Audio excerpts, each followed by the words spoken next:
May start. Kasi yung on button. Tapos, ultrasound. Ito pang enter to. Manual settings. Lagi. Treatment time. 5. Ultrasound applicator, A tayo, A. Tapos frequency either 3 or 1. Yung ultrasound applicator, laging 8. 3 lagi. Pagka nasa ultrasound ka, pero pagka sa static US ka, B. Automatic yun. Ito yung ano. Okay. Duty cycle, okay, kunwari. continuous Acute. Sunod-sunod lang pala. Tapos, pulse frequency. Wala. Wala yan. Hindi yan. Tinanan Hindi, niya pulse yan. frequency kasi duty cycle siya. Pagka yung duty cycle mo is 100, So siya na yung nagbibigay. wala siyang pulse frequency.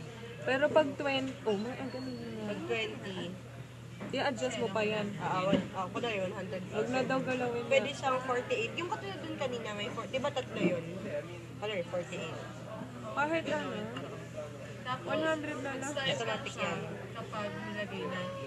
Kapag may contact. Nagsistart lang pag nilagay na. Lagay mo na hindi, adjust mo na muna yung intensity. Dito, no? So, na 1.5. Tapos, saka may lalagay. Di siya mag-start. Lagyan niya dyan. Lagyan na lang. Go. Okay. Okay. Stop. Tapos pagtapos na, wala nang gagawin, di ba? Ibaback lang sa home. Hindi, stop mo na yung time. Stop. Saan yung time? Ang daming kamay. 0. Hindi, time. Paano i-stop yung time? Yan, go. Treatment time.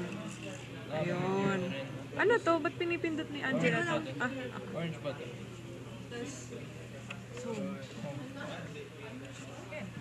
Ano yung orange button? Pang ano yun? Shortcut. Shortcut sa home. Home button ng Apple.